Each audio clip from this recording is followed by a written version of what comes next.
The sign above the door read Hargrove Sons Fine Dining in gold letters that had started to peel at the corners. Nobody fixed them. Nobody seemed to notice, or nobody cared enough to say so out loud.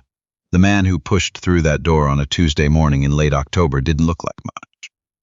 That was the point. He was wearing a gray hoodie that had been washed too many times, dark jeans with a scuff on the left knee, and a pair of work boots that had seen actual work. He was 34 years old, compact and quiet-moving, with close-cropped hair and the kind of face that didn't announce itself. His name was Devonte Marsh, and he owned the building they were all standing in. Nobody at the host's stand offered him a table. The young woman there, blonde, pressed uniform, a smile she kept aimed just past his left ear, picked up a menu and turned slightly, as if something behind her needed attending to.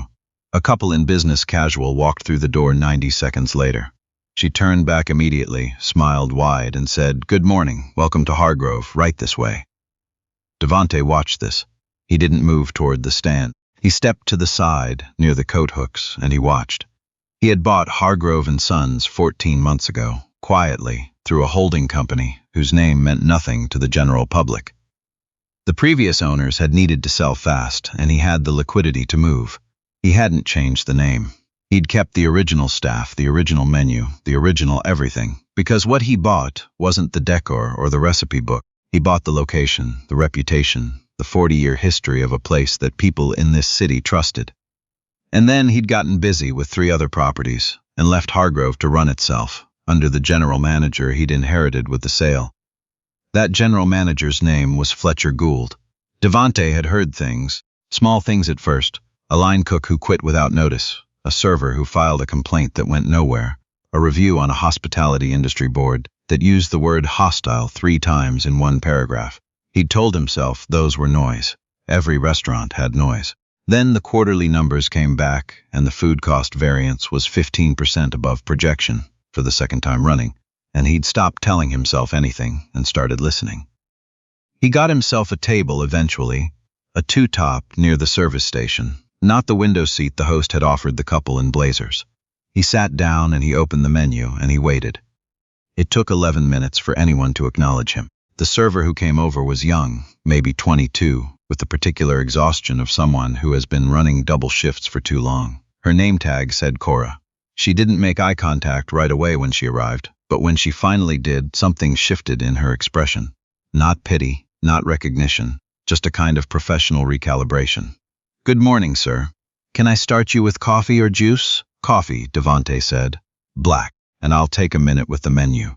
She nodded and left and came back in under 2 minutes, with a clean pour and a small pitcher of water he hadn't asked for but appreciated. He ordered the breakfast plate. Eggs over easy, house potatoes, sourdough toast, and the seasonal fruit cup the menu described as locally sourced, prepared fresh daily. He folded the menu closed and set it at the edge of the table and watched the room. The dining floor held maybe 60 covers. On a Tuesday at 9:15 it was running about 40% capacity. A few solo diners with laptops, 2 tables of what looked like retired couples, a 4-top of women who were clearly on a post-drop-off coffee run, their school bags still hung on their chair backs, normal morning crowd, the kind of room that should feel relaxed. It didn't quite. There was a tension in the way the servers moved, not the productive tension of a busy rush. Something more like vigilance. The kind of body language that came from working around someone unpredictable. Devonte had managed people long enough to recognize it. The servers didn't look at each other when they passed. They didn't talk. They moved in separate channels, heads slightly down, checking the floor's central hallway before they crossed it. He knew what that usually meant. Cora came back with his food after about 9 minutes, which was acceptable. She set everything down with care, checked that he had everything he needed, and started to turn away. "How long have you worked here?" Devonte asked. She paused. "About 8 months. You like it?" A very brief hesitation. "It's a good job." That wasn't an answer, but he didn't push. "Thank you," he said, and she moved on. He looked at his plate. The eggs were right. The yolks unbroken, set correctly, not rubbery. The sourdough was good bread, clearly from the bakery supplier he'd approved. The potatoes were a little under-seasoned, but not bad. Then he opened the fruit cup. The melon on top looked fine. He moved it aside with his fork. Underneath, tucked beneath a layer of honeydew and strawberry, was a cluster of grapes that had started to turn. soft at the skin, faintly fermented smelling when he brought the cup closer. Not rotten, not dangerous, but old. Several days old, masked by the fresh fruit on top. He set the cup down. He sat for a moment looking at it. Locally sourced, prepared fresh daily. That was the menu copy. He'd approved that copy himself during the relaunch materials review. And what was in this cup was produce that someone had either ordered too much of and was cycling through rather than waste it, or, worse, had been deliberately layering fresh fruit over old to make the presentation hold up. Either way, it was a lie on a plate. Small. Inexpensive. The kind of thing most customers would never notice or never bother to complain about. But it was a lie, and it was going out on every table that ordered the fruit cup, and it had his restaurant's name on it. He set his fork down and looked up. Fletcher Gould came out of the back hallway at 10:17. Devonte recognized him from his employee file. Mid-50s, heavy through the shoulders, the particular self-assurance of someone who had been the biggest person in every room he'd occupied for 20 years.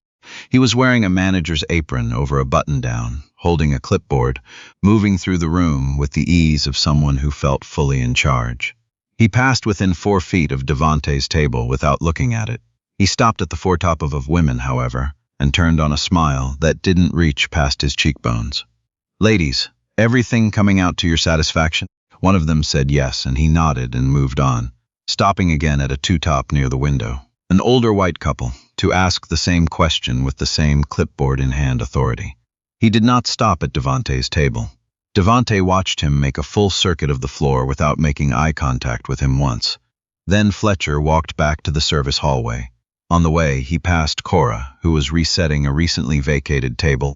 He didn't stop, but he said something as he passed, quiet, not loud enough to carry, and Cora's shoulders came up slightly, just for a second, before she went back to folding the napkin in her hand. Devonte finished his coffee. He didn't touch the fruit cup again. He left a 20 on the table, which was twice the bill, and he walked to the host's stand. The young woman looked up with the same directed past his shoulder smile. He asked quietly whether the general manager was available. She told him, with complete pleasantness, that Mr. Gould was occupied with the kitchen prep meeting and could she take a message. "No message," Devonte said. "I'll come back." He went out through the gold-lettered door and sat in his car in the parking structure across the street for 45 minutes, reading through the last 8 months of the restaurant's complaint log on his phone. A log that, it turned out, he had not been receiving automatically because someone had changed the forwarding address in the management software to an email account he didn't recognize. 45 minutes after that, he called his operations director and asked her to pull the full HR file on Fletcher Gould, every complaint, every personnel note, and the last 6 months of inventory records, and to have it on his desk by end of day. She asked if something was wrong. "I had breakfast," he said, which was not much of an answer, but she knew him well enough to stop asking. The inventory records were the first thing he read that evening. What they showed was a pattern that was almost elegant in its consistency. Over 6 months, the produce order had been running 10 to 12% over what the menu volume should have required. The variance had been written off each week under a single line item. Spoilage, waste, seasonal. That line item had been approved each week by Fletcher Gould, and because it was below the threshold that required a second signature, it had flowed through without review. But the fruit cup had told Devonte something the numbers hadn't. The produce wasn't being wasted. It was being served, which meant the 10 to 12% was being ordered on top of the menu need, marked as waste, and going somewhere that wasn't the kitchen. He didn't jump to conclusions. He spent 2 more days at a table in his own restaurant, watching. On the second day, a Thursday, he watched a delivery come in through the rear dock. A secondary produce delivery, smaller than the main order, unscheduled. The driver carried it through the back without checking in at the host stand, which was the procedure. Fletcher signed for it personally, which was not standard. When Devonte later asked Cora whether she knew anything about that delivery, she went still in a way that told him she did. "I don't know what that is," she said. "I just work the floor." "I know," he said. "You're not in any trouble." She looked at him for a moment, really looked at him for the first time, and he could see her calculating something. Then she said quietly, "There was a girl in the kitchen, Priya." She stopped herself. "I can't say more than that." "You don't have to," he said. Priya Rao had worked the prep station at Hargrove for 11 months. She was 26, culinary school trained, the kind of cook who labeled everything with the date and time, and who noticed when the walk-in temperature was off by 3 degrees. She had filed a formal complaint 5 months earlier, a written complaint with specific dates and amounts, alleging that Fletcher Gould was directing kitchen staff to falsify the waste logs, and that a portion of the weekly food budget was being redirected through a vendor account that she could not find in the approved supplier list. The complaint had been filed with HR. HR at Hargrove reported to Fletcher Gould. The complaint had been classified as resolved. Internal review conducted, with no further notes. Priya had been moved from the prep station to dishwashing support 2 weeks after filing it, with her hours cut by 8 per week. She had not quit only because she needed the health insurance. Devonte read her complaint 3 times. Then he picked up his phone and called his lawyer. The following Tuesday, Devonte walked back through the gold-lettered door at 8:40 in the morning. He was wearing the same gray hoodie. He sat at the same two-top near the service station. Cora poured his coffee without being asked. At 9 o'clock, he texted his operations director. Go ahead. At 9:10, 2 people walked in who were not customers. His operations director, Renee, and the outside HR consultant she'd retained the previous week. They were dressed in business clothes and carrying laptops, and they went directly to the manager's hallway without stopping at the host stand. Fletcher Gould met them at the door to his office. Devonte watched from his table. He couldn't hear what was said, but he watched Fletcher's face go through several stages in quick succession. Confusion, annoyance, a forced confidence that didn't hold, and then something harder to categorize. A kind of stillness that preceded a reckoning. At 9:22, Fletcher came out onto the floor. He was looking for something or someone, and his eyes moved across the dining room in a sweep that landed, finally, on the two-top near the service station, on the man in the gray hoodie. Devonte didn't stand up. He didn't perform anything. He just looked at Fletcher Gould across the morning dining room, with its gold light coming through the windows and its coffee smell and its 40-year history on the walls, and he waited. Fletcher took 2 steps toward the table and stopped. You were here last Tuesday, he said. It wasn't a question. I was here the Tuesday before that too, Devonte said, and Thursday. Fletcher looked at the laptop in Devonte's hands. The documents open on the screen, the columns of numbers, the scanned copy of Priya Rao's 5-month-old complaint with the resolved stamp on it. Who are you? Fletcher said. My name is Devonte Marsh, he said. I'm the owner of this property and all assets operating under the Hargrove Sons business license. I've been the owner for 14 months. He paused. You can sit down if you'd like. This part won't take very long. Fletcher did not sit down. What happened over the next 40 minutes was not dramatic in the way that confrontations in restaurants are sometimes depicted. No raised voices, no thrown things, no audience of frozen servers. It was the quieter, more complete kind of unraveling. Renee walked Fletcher through the documentation, the inventory variants, the unregistered vendor account, the waste logs, and the complaint that had never reached anyone with the authority to act on it. Fletcher denied things, then qualified them, then went quiet. His lawyer, whom he was permitted to call, arrived at 10:15 and spoke to Renee in the hallway. By 11 o'clock, Fletcher Gould's employment at Hargrove Sons had been terminated, with the matter referred to the company's legal team for further review of the financial irregularities. He walked out the front door without his clipboard. What happened next wasn't in any document or HR report. Devonte asked Cora to let Priya know he'd like to speak with her, when she had a moment, if she was willing. Cora disappeared toward the kitchen and came back 5 minutes later, with a young woman in a dishwashing apron who stood at the edge of the table with the particular posture of someone who has learned to brace for disappointing news. You're Priya, Devonte said. Yes. I read your complaint. She didn't say anything. Her jaw tightened slightly. I want to apologize, he said. You did everything right, and the system that was supposed to protect you redirected to the person you were reporting. That failure was mine to catch, and I didn't catch it in time. I'm sorry. Priya looked at him for a long moment. Something in her face shifted. Not relief, exactly. More like the careful unlocking of something that had been held shut for a long time. I almost quit, she said. I know. I understand if you still want to. He turned his coffee cup in his hands. But if you'd consider staying, I'd like to talk to you about what this kitchen could look like with a different person running it. I've read your file, your culinary training, your review from the previous manager before Gould came in. You know this kitchen. He paused. I need someone who knows this kitchen and is willing to tell me the truth about it.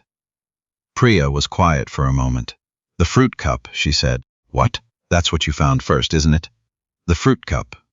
I've been fighting about that fruit cup for 4 months. A small, tired, real laugh. He told me I was being paranoid. That it was fine, that no one noticed. Someone noticed, Devonte said. She looked at him steadily. I'll stay. There's a certain kind of assumption that gets carried into rooms like that dining room every day, mostly without anyone meaning to carry it. It's the assumption that you can see, at a glance, who matters and who doesn't, who deserves the window seat and who can wait by the coat hooks. It's a quick calculation, usually unconscious, based on what someone is wearing, how they carry themselves, what they look like. It's also almost always wrong. Devonte Marsh had built his first business at 23, a small food distribution operation out of a rented garage, and had spent the following decade being underestimated in rooms that looked a lot like this one. He had learned that the underestimating was rarely personal. It was just a failure of attention.